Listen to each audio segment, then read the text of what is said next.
Okay, y'all don't do that here in Idaho, do you? Let's try that again. Good morning. Good morning. All right, that's much better. Good to see you.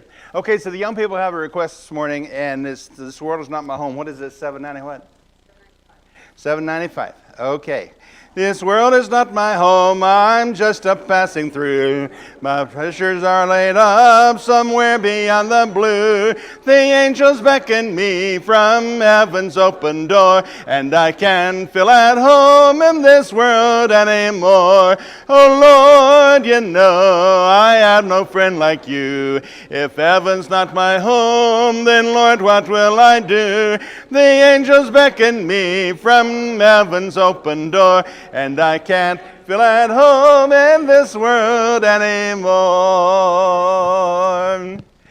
That's great. Okay, so I want to thank Richard and the other elders for inviting us to come. We were here about 3 years ago for the One Question campaign.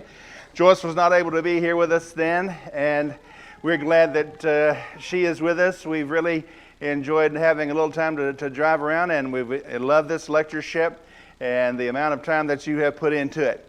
Also, the young people who served us last night, they are to be commended.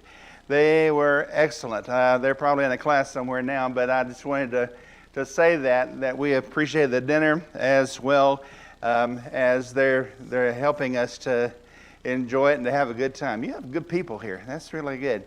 Okay, so I don't know if I have an accent or not, so if I talk fast enough, you won't notice it. So I do talk kind of fast. So if you're ready, we're about ready. By the way, everything is drying out. Eric and I were talking about this yesterday. You know, my lips are drying out. You know, so the more that you have to drink because your lips are drying out, because you guys don't have any humidity here. I mean, where I'm from, the humidity is tangible enough that you can pull off a piece of it and suck on it. I'm telling you, we have humidity, do we not? We have humidity. You guys don't have humidity, and so your lips dry a little bit, and your fingers dry a little bit, toes, and so the more. Well, I better not go into that. But the more that you do that, the more you drink, and then the more you have to get up in the middle of the night. All right, so I said it. So here's the deal. I'm about to get used to it now, though, and I love it here. I'm honored to be associated with the men like Dan and Tim Lewis and Eric and others who are on this lectureship. I'm very thankful to be a part of this. So here we go. Okay, so does the existence of suffering prove there is no God? Now, remember, in trying to help somebody here who has suffered or is suffering, to find Jesus or to keep Jesus, one of the things you got to try to figure out is, well, what's the nature of the problem that they have with Jesus? If you have pain, for instance, or something has happened, then what's the nature of the situation? Well, those who have problems with Jesus generally fall, as I said last night, into two categories. There are those who have developed some sort of trauma. I mean, there's been a death, there's been catastrophic illness, or whatever the situation might be. There's that, and that'd be psychological or traumatic skeptics. And they're beginning to wonder, well, you know, why God? Why would you do this? And that kind of stuff. And then secondly, there are the philosophical skeptics, and those are the guys that have been to philosophy classes, you know, and gotten messed up. And then what they do then is they are thinking that they're going to show the rest of the world their knowledge by proving that there is no God. So I like to know who I'm talking with. The guy that I debated 5 years ago with a PhD from Johns Hopkins University, I asked him if he knew Hebrew because his last name indicated that, you know, he's Jewish, and I knew he was Jewish. And he said, no, we didn't go to synagogue. And I said, why didn't you go to synagogue? Well, he said, because my mother had 2 sons who died during the Holocaust. And because of her 2 sons that died during the Holocaust, she never took me to the synagogue because she never got over being mad at God. And therefore, although he was a Jewish guy and very intelligent, he'd never been to the synagogue before. So some of that goes on, and we want to try to help people who are in those circumstances if we possibly can. And also remember that if we talk about psychological stuff, I'm really not qualified to talk about psychology. My degree is in philosophy. And sometimes people kind of mix up philosophy and psychology, but I'm not a Dr. Phil or anything like that. I don't have any of those certificates to help. Over the years of preaching, I've tried to help people a good deal, but not because I'm a professional counselor. So having said that, I want you to understand we're going to proceed further here. All right, so we talked about 2 things yesterday. We talked about God. Talked about the fact that we got to understand about God and who God is, and His omnipotence and His holiness, etc. And then we talked some about people, who we are. We are people with free moral agency, and we're the ones who make our choices. And so we talked about that. And so in today's lesson, we're going to talk about the next three. Why do we suffer? Let's consider what really is evil and suffering, and let's look at it more carefully.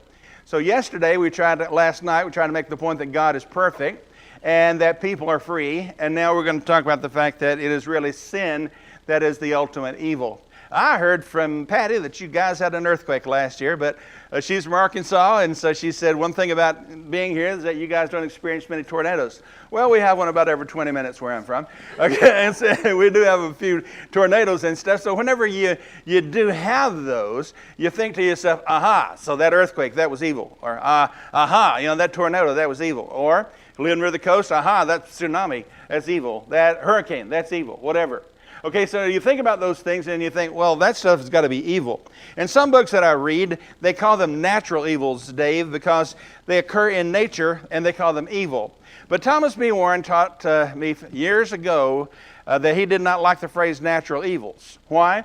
Because if there's an evil in nature and God made nature, well, then you connect the dots. Okay, so if there's evil in nature and God made nature, then God is responsible for that nature, and you cannot use a free will defense to get God out of that, because the world in and of itself is therefore a bad thing. So be careful, I think, how you call things natural evils, because there are some things in the world that could be taken to be evil if they pull you away from God. On the other hand, a lot of people who have suffered cancer actually have gotten stronger, spiritually speaking. Sometimes you'll go to somebody who has a stage 4 illness in the hospital and you think, well, this is going to be a downer. I mean, there's no way that I'm going to enjoy this. And they're on top of the world. And they're just saying, they've made their peace with God and everything's good, and you're just blown away by how good that they are. So it is not really, cancer or something like that that's going to determine your spiritual direction. It's just what you're going to do with it. So what is it that's intrinsically evil? I used to use my pocket knife for this, but I took it away because I knew I was going to the airport, so I'll use this. Okay, so I got this rental car key here.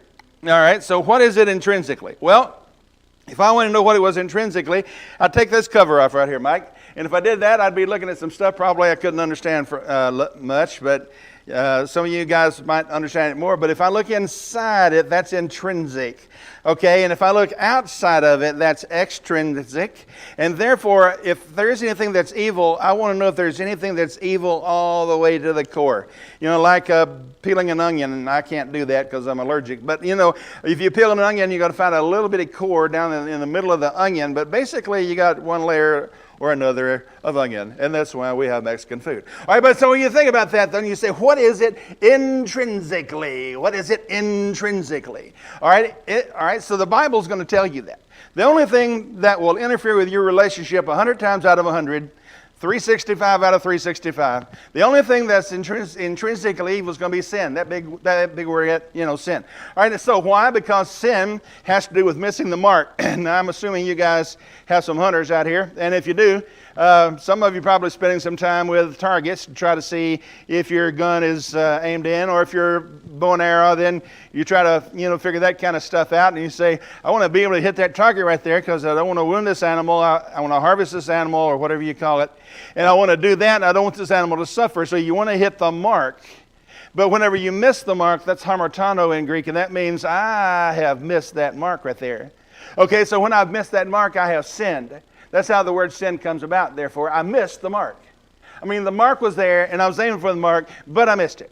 Okay, so sin is the only thing that's all the time going to interfere with your relationship with God. It's not going to do this part of the time. It's going to do this all the time. Whereas, cancer or some other illness or a heart attack or whatever, it's not going to interfere with your relationship with God all the time. I had a heart attack 20 years ago, and Joyce said after I had some stents put in, these little bitty, really expensive springs. Okay, then they're put inside to hold your artery open. And so I had those put in. And so she said, well, what were you thinking about? Were you thinking about dying? I said, no, I was really thinking about the fact that if I did live, I was going to be eating seaweed the rest of my life. Okay, so, but what is it, is a heart attack bad in and of itself. Well, you'd have to say, no, it's a natural phenomenon. I mean, it happens sometimes because people sometimes are born with a bad heart. And if that's the case, then that's nothing that you can say, well, this person has sinned, like we talked about last night in John 9. So sin is disobedience to God's will, or that which interferes with your relationship with God, and it's going to do this all the time. It's not that it's going to do this part of the time, but it's going to do this all the time. Why? Because there's the perfect will of God, and here I am in relationship to it, and I missed the mark, and therefore it's going to hurt me spiritually. Had a girl at Fred Hardman one time come to my office, and she said, I don't feel like I'm close to God. Well, okay, we talked for a while, and I found out she was sleeping with her boyfriend. Matter of fact, living with her boyfriend. Okay, and it's like one of those duh moments. I mean, do I really need to tell you what you need to do if you decide that you want to be closer with God? What you got to do is stop doing what you're doing that's interfering with your relationship with God. And it doesn't take a rocket scientist to figure that out. You know, it doesn't take that to say, look, you need to move out and stop sleeping with your boyfriend, or in this case, your girlfriend, if you want to have a serious relationship with God. There's all kinds of passages in John about that, but I don't have time right now. So Christ died for intrinsic evil. He didn't die for evil that is sometimes evil. He died for evil that was always evil. Something happens with the sound when I step over there, so I guess I won't step over there. All right, so it's not sometimes evil, it's always evil, because you don't want Christ dying for something that's just sometimes evil. I mean, it's not that it's just today is evil. Oh, well, this is the 17th thought. Oh, yeah, sin is evil. Okay, well, it's going to be the same thing on the 18th and the 19th and the 20th because it is that way. Therefore, if you want to talk about hurricanes or the earthquake that you had here, or tornadoes or cancer or COVID, whatever else, these things might be instrumentally evil, but they are not intrinsically evil. Now, what is instrumental evil? Okay, this is made for the purpose of opening the car, but that little thing right there could be used as a knife because the airport took mine away. No, I mean, that could be used kind of as a knife, and you could use that in a lot of different instrumental ways. You could pick your, no, you wouldn't want to do that. Okay, you could do a lot of things with this, and therefore you could purpose it for reasons that were not intended, maybe by the persons who designed it. But when I think about this, what I'm seeing is that there are instrumental purposes for a knife, for instance, that are good, and there are instrumental purposes for a knife that are not good. Well, you choose, because you are going to be the instrument that's using the instrument. So since you are the instrument that's using the instrument, you determine whether or not it's instrumentally good or instrumentally bad. But instrumental is not intrinsic. Intrinsic is built in. For instance, I could try to open my car with this, but if I were to try to jam it down some young man's throat over here, I'm kind of thinking, well, first of all, he'd be stronger than me. But secondly, I'd be saying, I wouldn't want to do that because then it would be instrumentally evil. Not intrinsically, but instrumentally. It's kind of like, well, I don't want to make a political statement here, but guns are neutral, morally speaking. So if they're neutral, morally speaking, what happens is it becomes an instrumentally bad thing if you do something bad with a gun. It is an instrumentally good thing if you do something that is good with a gun. But the gun in and of itself is just metal and is not intrinsically anything or one or the other. I'm not going to get through from guns. Okay, let's go faster. Okay, so Christ died for intrinsic evil, thus whatever you mention in this category. I don't know what it is that you don't like about nature. I ain't real strong about wasps. Okay, it's too hard to say for one thing. Okay, I'm not real strong about a lot of other things that might be in nature. Nature can kill you. You know, I've been to parts in Africa where they have some snakes that are nerve poison, the puff adder, you know, mamba, green and black. And these are bad snakes. I mean, they're worse than rattlesnakes. You know, they're worse than copperheads or worse than cottonmouths because they attack the nerve endings. And if you are not treated pretty quickly, you might as well just lie down and enjoy the last 45 minutes of your life because these are some bad snakes. So what you're supposed to know is, if I'm going to go hiking in these particular parts of the world, then I better know that kind of the stuff that can kill me. It will help a lot. All right, thus, in a real sense, the problem of evil is logically presupposed by the existence of God. That's a big way of saying, All right, if an atheist wants to bring up the problem of evil with you, then like I said last night, you're going to have to ask him, how do you define what you think is evil? I mean, what is your standard of evil?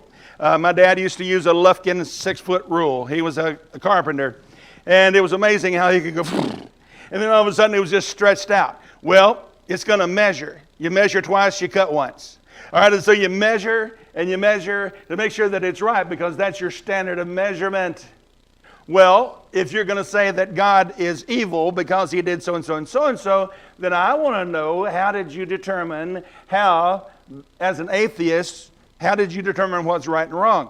Because if you are an atheist, then you came here through some naturalistic process, materialistic process, that does not involve the opportunity for you to call something evil, because it's not evil, it's just part of the world of nature. So if you like it or you don't, you can say, I like it or I don't like it. What you can't say is it's morally wrong, because there's no moral wrong there. Therefore, that's part of the deal. So number 4, why do we suffer? Well, let's consider this world more carefully.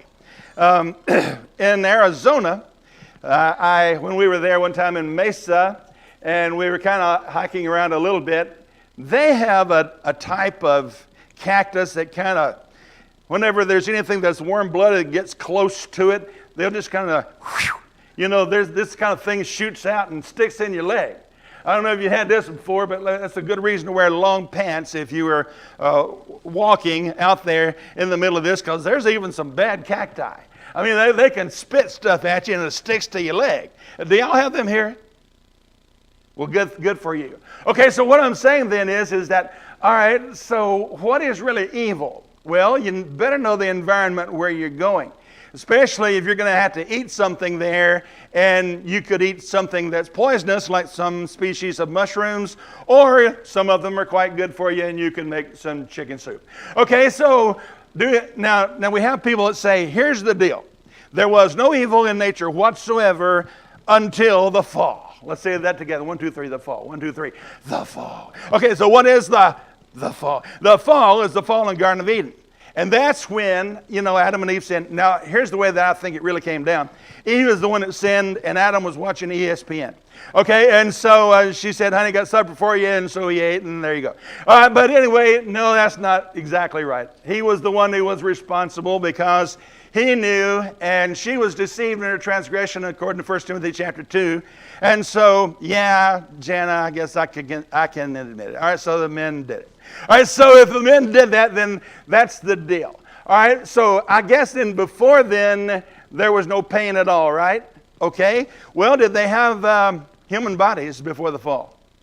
If they had human bodies before the fall, I sometimes ask my philosophy students this: if Adam had, before the fall now, if he had run square dab into the tree of life, would it have hurt?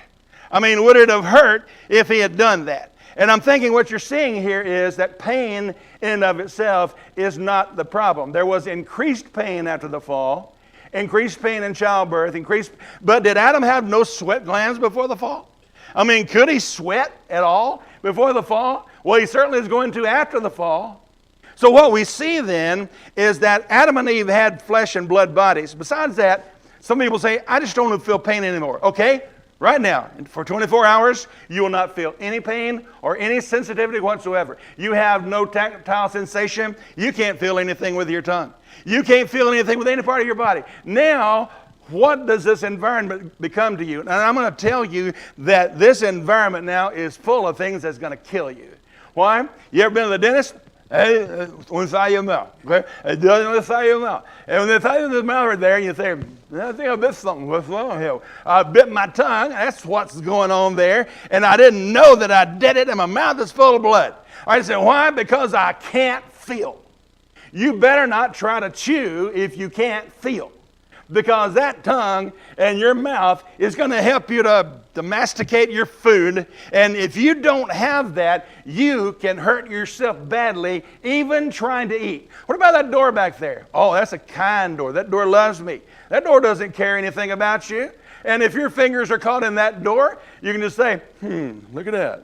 Okay, I lost my fingers. Why? Because I can't feel the door. One time I had a kidney stone that had to be surgically removed. I don't want to talk about it.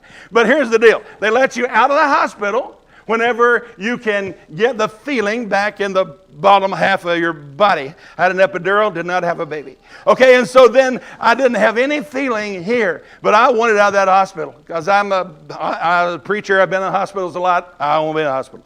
Okay, so I said to myself, they said, as soon as you can get up and walk to the bathroom and void, you can go. And I said, I can do that.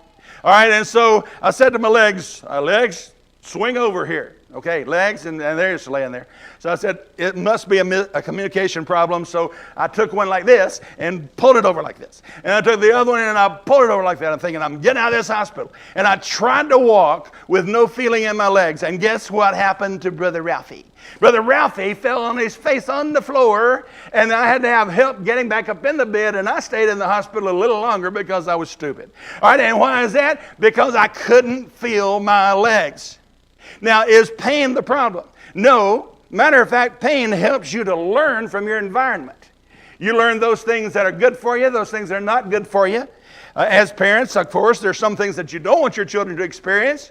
But sometimes, if it's not exactly anything that's going to harm them much, maybe it's a good idea for them to see what happens if, And then that way, I'm not going to do that anymore. I'm not talking about anything that would harm them in any way, but sometimes they need to learn from the world that they're in. So, do I believe in a fallen world mentality of explaining the problem of evil? Only partially. Only partially. Because I do believe that there was pain and that we had human bodies before the fall. I think that after the fall, it became worse. Besides that, before the fall, Adam and Eve were told to till the garden, and it's the same word that is used of Cain, who was a tiller of the field. So they were, doing something in the garden according to what we see in order to help the garden to be what it was. So I just want to tell my students, be careful with this fallen world defense. When Adam and Eve sinned in the Garden of Eden, there's no question that suffering intensified.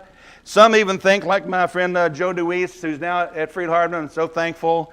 He helped me with a couple of debates with atheists in the past.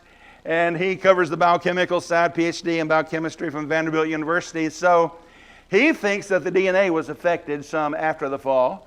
And that's a possibility. Nobody would know that for sure, but he thinks that it may have been affected after the fall. Besides that, this is a point that you might not have thought of. It was not until the law of Moses that incest was considered to be a sin. Well, what was happening before then? Well, you're marrying your relatives. Why? Because everybody's coming from Adam and Eve. You know that things are going south for you if you go to a family reunion to find a date. Okay, so here they are, but nonetheless, that is going to be the case for a while. But then there is Exodus, and then you better not be sleeping with your relatives. Because by that time, there's a heavy genetic load, and God says this is wrong, and so we know that it's wrong. So I think that it's possible that DNA could have been affected by the fall. Okay, but what about this relationship formation? I've just written a book that is downloaded to Amazon, hopefully in the next week or so. If you want to look at it, you can, but it's called Pleasing God, a Relational Approach to Contemporary Concerns. And I'm talking about, the role of women in instrumental music and a bunch of stuff like that, because I taught this class at Freed-Hardeman for over 20 years, where I could just say to the students, okay, what's going on in the churches of Christ? Now, the only rule is this. We're not going to be talking about other churches. We're going to be talking about the churches of Christ. And I want you to tell me what's going on in the churches of Christ that concerns you, and then we'll study it. So that's what we did in this class, Contemporary Concerns. And that's where I was trying to understand these young guys here. You guys have Panera Bread here in town, don't you? You know what's wrong with Panera Bread? You eat there and you're hungry again in 20 minutes. Okay, the problem is with Panera Bread, no. If you're older, you want a buffet. Why? It's called getting your worth for your money. Okay, so you go to a buffet, right? But I got 4 daughters, and one of them likes IKEA furniture. That's Swedes stuff. Okay, and none of her furniture reclines. We got 6 recliners in our house. Okay, but none of her, so we're going to be going to see her next weekend for her birthday, and I'm going to tell you, nothing in her house is going to recline, and I know that's what's killing off all the Swedes, because there's no place for them to lie back. Okay, but nonetheless, all right, so what's different about that? Well, it's you guys. Starbucks, $8 for a cup of coffee? No, I can get a shirt for that. It's possible that you don't need to spend the grande latte, yumama, whatever it is. You don't have to do that. Okay, so I know that I don't really understand you guys. And tell you the truth about it, I don't want to be like you guys, but I do want to understand you better. And so one of the things that your generation seems to find important is that you want a relationship with God. Now, I've noticed here in town, we have started this thing of taking pictures of the names of churches we've never seen before, and there's several of them in Boise. The names of churches I've never seen before. And you say, well, why can't you choose one of the Baskin Robbins? I mean, you got 39 flavors, 31 flavors, whatever it is, and why can't you just choose one? No, I've got to go to church with a brand new name, like The Gathering. The Cowboy Church. There's a Cowboy Church. And then you can say whatever it is. That we saw one in Panama City, Florida last week called Destiny Church. Well, bless your heart. I mean, so we've got to avoid, in most cases, the word church. We don't put Christ on there anywhere, but we're going to talk about the gathering place. Now, what is this about? Those of you who are older, I'm sure, are mystified by this process. But part of it is they want a relationship with God, and some of them feel as though that has not been provided for them in the mainstream churches of Christ. I didn't say that I believe that. I'm just saying that many of them feel that. Did you hear me say that? They feel that. And so some of your kids and your grandkids are going to churches that you've never heard of before. And you're wondering, what's that about? Well, I make this statement. It's a pretty broad statement, but here it is. The younger generation, Generation Z, you guys born since 1997, millennials born since 1987 or so, but you young guys here, you do desire this relationship with God, and you would rather go to a church where you felt that you had a relationship with God than to go to a place that was doctrinally correct and precise in every way. Now, don't try to understand all of that, those of you who are older, because I don't understand it either. Because to us, it was like the Bible, the Bible, the Bible. The Bible, the Bible, the Bible. And why do you go? Well, the Bible says, the Bible says, the Bible says. But if you go to a place where all of a sudden they say, hey, come into our small group and let's do things together, and let's go out there and feed the poor and all that stuff, and all of a sudden it sucks in the new generation because of the thing for relationships. They want a relationship. My mom and dad would say, you go to church because it's a duty, honor, responsibility. That's why you go to church. The duty, honor, responsibility. Younger generation, this is a stereotype. Younger generation is more like, I want a relationship with Jesus. And if I can get it, here, then fine. But likely, I might be looking somewhere else. Because that's what's happening in our world. I don't know if that's happening here in Idaho, but it sure is happening in Tennessee. All right, so when we think about that, maybe we need to focus more on this relationship stuff. And when I talk about the relationship stuff, I can't see the clock. How many minutes do I have? Okay, thank you. All right, so when I think about the world more closely, I'm thinking, well, is this world perfect? Of course it's not perfect. But it's like saying, well, what if I were to judge again these keys here as to how well they cooked breakfast? And you're thinking, well, these keys are sorry because they don't cook breakfast. Well, then, wait a minute. Why don't you judge this based on what it was intended to do? And if it's intended to cook breakfast and it doesn't cook breakfast well, then go ahead and be critical of it. But why criticize something when you know it was not made for that reason? Like this world in which we currently live. Of course there are challenges. We've mentioned some of them. Of course there are things that you've got to overcome. Why? Because it's part of our growing up process. We're preparing ourselves for heaven. I mean, this is a place where we learn the sorts of things that we will need to know in order to get to heaven. This is a place where your spiritual relationship with God is being formed, and is being formed here. Now, I'm not saying that you can't be baptized right before you die and be saved, but I'm saying if you are able to spend some time on this earth here and you're learning some things about what would be good for you and what's not good for you, well, then you will have known a lot more and you will have matured. I had a 57 Chevy. It's my first car. $350. My dad helped me fix it up. My sister helped me buy it. Loved that car. Still wish I had it. Wrapped it around a telephone pole. Going home from midterm from Freed Hardman one time, and just missed the road, and there's my car pointing two different directions. Okay, so I'm thinking then, all right, so I don't have that. But here's the deal about a 57 Chevrolet. Whenever you think about having a 57 Chevrolet, somebody's got to buy the insurance. Somebody's got to put gas in it, et cetera, et cetera. So my dad didn't pay for my education at Freed Hardman, but he gave me his Phillips 6-to-6 credit card. And it could be that 1 month was a little high. So he said, son, you been driving to Honolulu? I said, no. What was I doing? Well, I was driving around a lot, and I had friends at Freed Hardman who knew I had a 57 Chevy. And therefore, they also drove it around a lot. And they'd come back saying, well, I'd put gas in it, but I couldn't figure out where it was. Because you remember that 57 Chevy had a thing on the fin on the back that you would open up, put gas in there.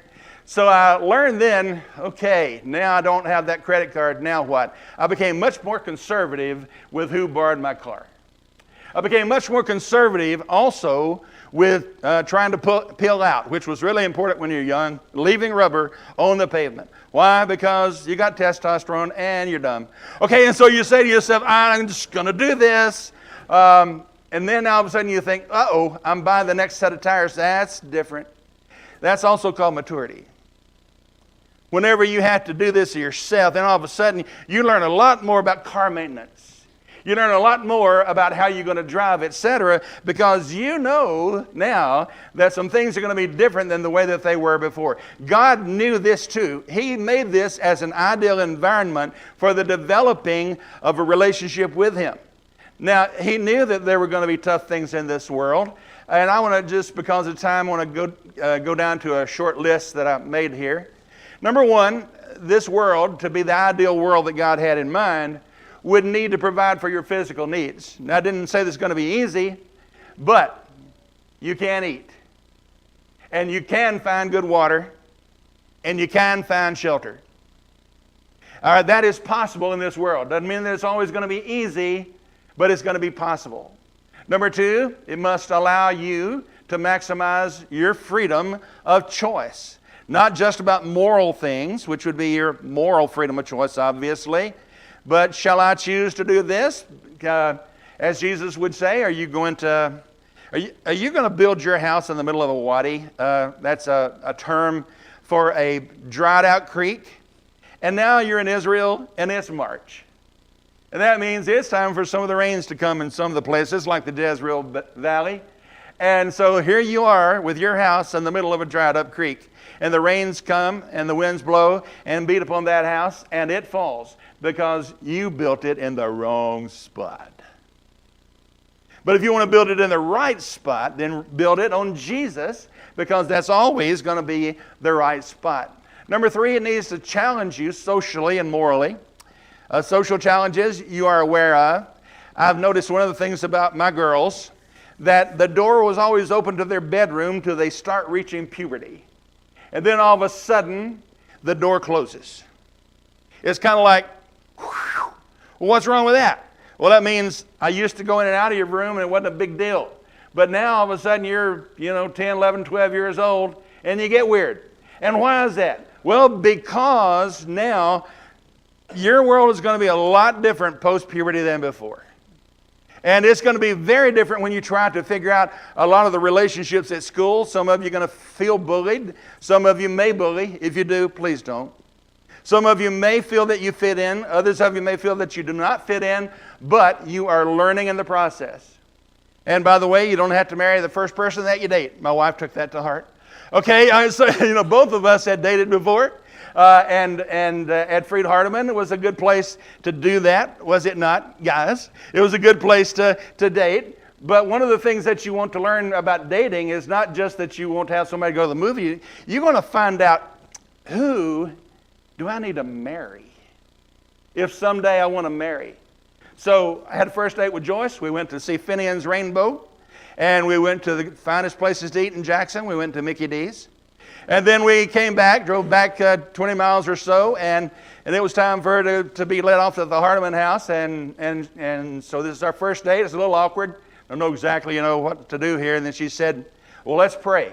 And I'm thinking, well, you must have had a stinky time. Okay, let us pray. I mean, I've never had a girl at the end of the evening who say, let us pray. And so we prayed, and then I thought, well, what's that all about? And then since then, we've been married 50 years, and since then she has said, I've never asked another boy to do that at the end of a date. But, sometimes you just get this feeling that this might be a little more permanent than what you had thought when you said, can we go out somewhere on Friday night? And that's one of the things that dating can help you to do, as long as you don't sin now. It can help you to do that because it'll help you to grow socially as well as morally. Should I do this? Should I not do this? Number 4, it must allow people to learn from their environment. Well, we have that opportunity. You guys know about the environment around here far more than I. I would probably do something that could end my presence on earth if I were to try to go hiking around here without some inside knowledge. I told you we went to Bosun Basin and we went to Highway 21, and do you know why we went? Because I asked for local knowledge. I asked people, where do we go? Because you have learned from your environment and we are new here. Learning from your environment, knowing that there's some things that you can do and that you cannot do. All the ski resorts were closed at Bosun. The ski lifts were closed there, and the stores were closed, so nothing there really we could see. But I'm going to tell you, I've never put on a pair of skis in my life. And if somebody just say, put on a pair of skis at age 70, and why don't you just go bounding off down that hill? Well, that'll be the last bounding off that I'd ever do.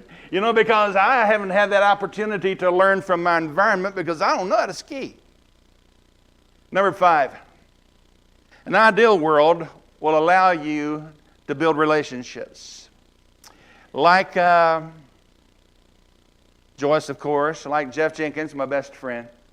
When our flight was canceled out of DFW to Boise, we got to spend the night at his apartment and to laugh some, even in the midst of terrible situations, because his flight to Nashville was canceled because of weather. So what do you learn? Well, you learn that even in the midst of bad situations, there's nobody I'd rather be with. There's just people like that are closer than a brother. And they almost know what you're thinking before it even comes out of your mouth. And so you say then, well, what's up with that? It's relationships. You don't need 100 best friends to do well in life. You just need 2 or 3. You don't really need a lot. You don't have to be best friends with everybody at church. But you do need to have somebody with whom you can vent. You can say, why is this? Why did this happen? You do need that. And studies show that if you have that, you will feel at home in a congregation of 10,000. And if you don't have it, you will feel alone in a congregation of 50. So it has to do with your relationships with each other. Hebrews chapter 10, 22 through 25. We don't have time to talk a lot more about that. The Bible is full of relationship stuff. So let's talk about some heart knowledge. The heart knowledge is the part that hits you here. John mentioned this, Dachau. We went there a few years ago because we were there for our Eastern European mission retreat. And so on a day off, we went to Dachau, which was the first concentration camp that Hitler opened and the last one that was closed after the war. Now, not as many as people died as at Auschwitz, maybe 1.5 million. Here it was only about 100,000. Only about 100,000 died here. That's an actual picture from an Allied photographic plane showing you how crowded it was toward the end of the war.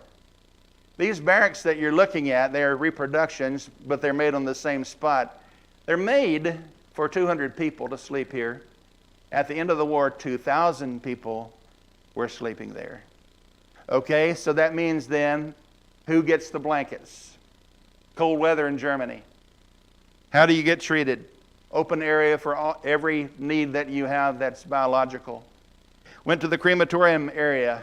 In the crematorium area, Hitler had to build some more of these because he only originally built 2. And then he had to add these 4 on because of all the deaths that were there. And I wondered.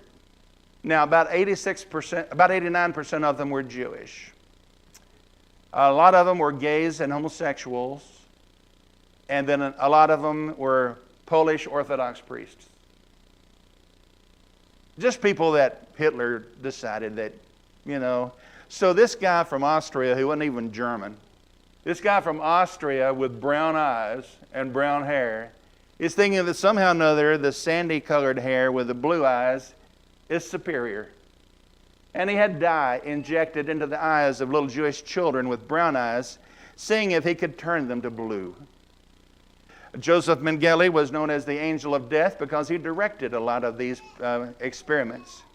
So in the gas chamber they went if they were not physically fit to work, and they were told that they were just going to be sterilized and it was going to be a shower because they would tell them, see those shower heads up there?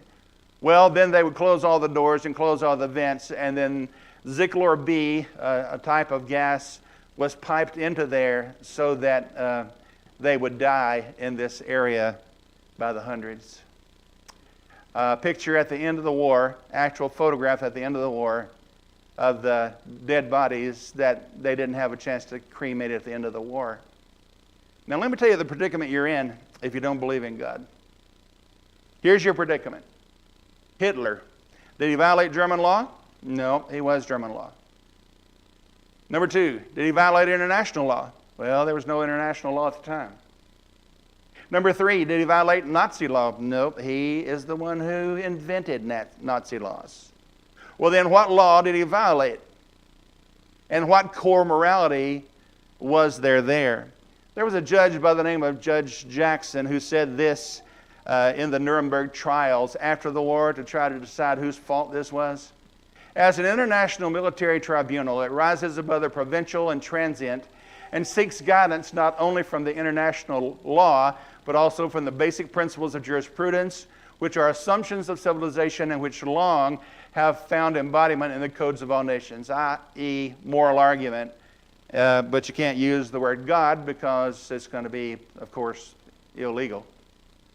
It was C.S. Lewis who said that you're going to need a standard in order to judge these things, and if you don't have a standard in Mere Christianity, page 25, then how are you going to know what's right and what's wrong? So, I don't know about you this morning, but is it possible that we can block out God? And the answer is yes, it is very possible. I got to end with this one slide. I know somebody's got their finger stuck. Okay, but here's the deal with Job. Job didn't know what you and I know. Job didn't know that he was the most righteous man. He did know that he'd lost 10 children. He did know that he was bankrupt. He didn't know, and so he's considering some possibilities. Did God do it? Did Satan do it? Maybe I did it for something that I had done. Maybe people that I know are responsible for the reason this happened to me. Maybe it was just an accident. Maybe it was just genetic. Maybe God did it, but he really is doing it for my own good. So what we're seeing here, good people, is that's where we are with this. We are the guys behind the curtain, and we're generally not going to know. But what we're going to do is trust in God with all of our heart and lean not into our own understanding. Then in every way we acknowledge him, and he will direct our paths. Thank you.